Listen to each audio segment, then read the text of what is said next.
Welcome to God's Spirit, empowering. In the realm of God, the most important thing God looks at is the heart of a man. He said, men look on the outward.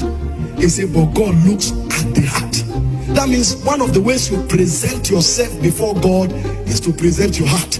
Now, how do you present your heart? You cannot remove your heart from your chest and say, Lord, see my heart. We are talking about the inward man. So one of the ways God studies your heart is by the quality of sacrifices you make. There are technologies in the spirit.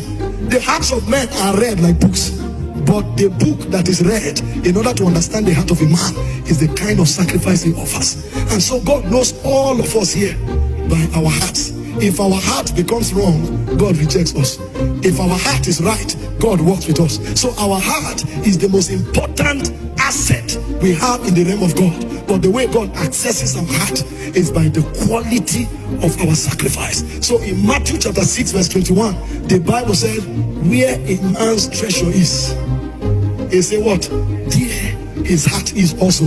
And so if all your resources are going in the direction of self, God will already judge you to be selfish. God will already judge you to be self-centered. You can come to church and lie down and say, Lord, I love you. You know I do. And you are crying and tearing. That's biochemical process. Sir, when you finish, get a handkerchief, clean your face. God is not working with your tears.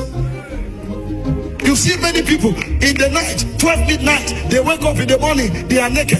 They stand before the moon and say, Abba Father, I am here.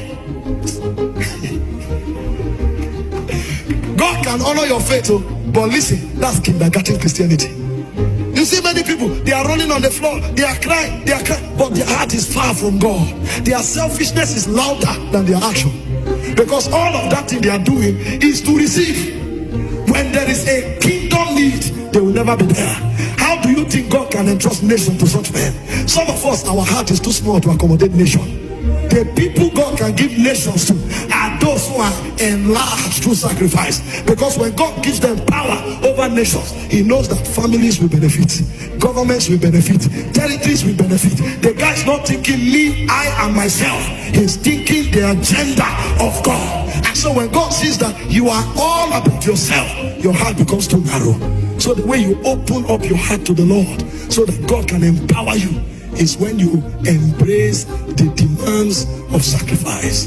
In Genesis chapter 22 from verse 1, God wanted to test Abraham to see, because God had promised him in Genesis 12, I will make you a father of all nations.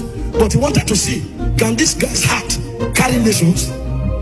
Can this guy's heart accommodate generations? Let's test him and see the magnitude of capacity he has built. And the Bible said, now it came to pass after these things that God tested Abraham and said to him, Abraham, and he said, here I am. Hear what God said. Then he said, take now your son, your only son Isaac. God was reminding him, that's your only treasure. So I don't want you to do it absent-mindedly. He said, your only son Isaac. He now added, whom you love. And go to the land of Moriah and offer him there as a burnt offering. Your son, your only son, not the one you don't love, the one that you love. And go and offer him as a burnt offering on one of the mountains that I shall tell you. See Abraham's reference. Abraham rose early. If I tell Sarah, it will not happen. I better leave Sarah out of this. I don't want tears. This matter is not